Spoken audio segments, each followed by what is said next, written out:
Patreon. 気持ち悪い。 Wow. Listen to Mr. Mob Boss. The Eclipse, I think, is a little misrepresented in its reputation. The Eclipse isn't that bad in terms of character deaths. Barely anyone dies. All the accessory Band of the Hawk members die, but our main four survive. But only 4 named characters die anyway, and that's counting Gaston, who's really barely a character.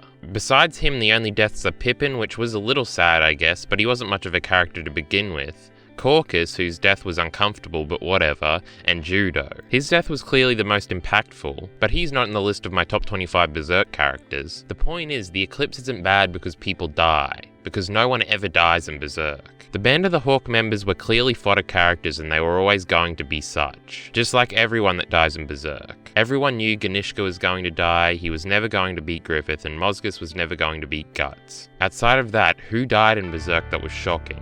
Casca survived, the innocent kid in the Band of the Hawk survived, every one of Guts' non-Band of the Hawk companions has survived. So Berserk, and moreover the Eclipse, doesn't have the reputation of being the darkest thing you've ever seen because it kills all of its characters, like Game of Thrones or something. Berserk isn't that scary either, that's not what makes the series so visceral. It might make you shudder because of some of the graphic shit that is happening, but you usually aren't turning away because you're scared, you're turning away because it's disturbing. So what fuels Berserk's reputation as being, quote, the darkest thing you've ever seen? The answer is clearly the Eclipse. But if the Eclipse isn't really scary, why is it so visceral? Well, it's hopeless. Causality is a big thematic part of Berserk. Everyone that dies in the Eclipse does not die because of their hubris or because they have some massive flaw. It's not their fault they died, they made no mistake, yet they died. Brutally. There was no hope for them. They couldn't have done anything different to avoid this outcome. It was undeniable. But it's not just causality. If we remove that element of them being destined to die in that moment and just look at the logistics of the situation, it's just as hopeless. If you were reincarnated right now into the moment where the Band of the Hawk collectively chases Griffith as he chases his metaphorical self down a hill, you're fucked. Trust me, this is something I like doing. I like imagining myself being reincarnated into certain stories and imagining how I'd survive in those worlds. And this scenario is the most hopeless. There is no survival if you find yourself reincarnated chasing Griffith down a hill. You can try and run the other way, but the vortex created by the Bahelite activating seems to encapsulate the entire horizon, even though we later see it from the outside from Ricketts' perspective, and it's not as far-reaching as maybe we believed it to be at first. This world isn't exactly grounded in reason. You might get sucked into the festival no matter how far you run away. You're fucked. And that's the most visceral thing possible. There is no hope to survive.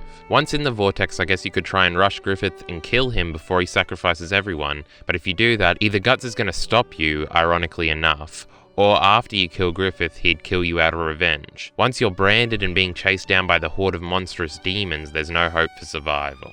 You can't run, Judo and Casca tried, but they were hunted down eventually, and Judo died and Casca was captured. I've thought about trying to hide in one of the randomly laid out giant faces that repeat endlessly in the Eclipse, like in a nose or something, but at this point you're already branded, and the demons can sense you and will get you eventually. You're fucked. You could try and survive until Skull Knight comes to save the day, but he only manages to get Guts and Casca because they were in the same general area. And if you're anywhere near where they are gathered together, there's a crowd of demons right there and you're fucked. It's completely hopeless. The Eclipse doesn't scare me, but it affects me profoundly because of how hopeless it is to think about. The Eclipse doesn't scare you when you think about it, it makes you viscerally angry and viscerally sad. What originally made me think about this distinction between being scared and feeling hopeless about the Eclipse was that I had never had a nightmare about the Eclipse. It's never kept me up at night, worrying if I'd ever be put into that environment, like I almost expected to when I first read it. And this really comes down to everything I've gone over in this video. Thinking about the Eclipse makes me angry and sad, not scared. Let's not mince words, the travesty in the Eclipse is that Casca gets raped. Nothing else really matters. The eye sacrifice stuff is well built up and it's rewarding from a storytelling perspective. There's no reason for me to be mad there, and it would be easy for me to forgive Griffith if all he did was kill Judo, but he didn't.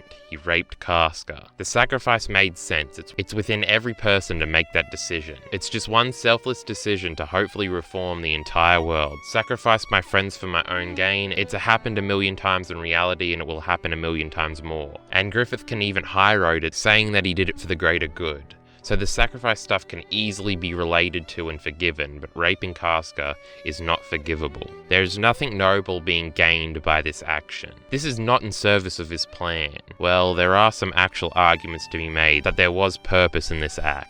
If we presume that Griffith can see the future, impregnating Casca with a demonic child that would later be used as a vessel for him to be rebirthed into serves this theoretical greater good defense. But this is impossible for the audience to know at the time, so it seems Griffith is acting out of spite here. And even so, generally it seems far easier to forgive someone for killing someone than raping someone. But the scene is definitely portraying some of that previously mentioned spite in Griffith during the act. Griffith had never cared for Casca's advances in the past. She had seemingly moved on with Guts, but now, in this moment of absolute power, Griffith has created a situation in which he is giving her the attention she always craved from him in a sick, twisted, nightmarish way. But the spite goes further because Guts is forced to watch, and Griffith spitefully stares at him the entire time, paying no actual attention to Casca. It's hopeless, it's not scary. It makes you sad and angry, not scared. You are not scared of Griffith in this moment, you just want your chance to take a swing at him.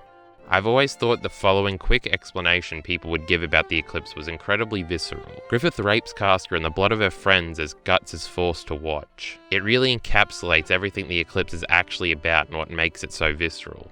Griffith raping Casca is the Eclipse. Without this element, this scene is not as infamous as it has become today, and it doesn't get the reputation as literally the darkest thing to ever happen in fiction without it. In this explanation, the friends like Judo and Pippin are background accessories, not a focal point. Don't get distracted. They are not the main draw here, and Guts, just like the audience, is forced to watch everything happen helplessly. We are helpless in this moment, and that's what makes the Eclipse so visceral.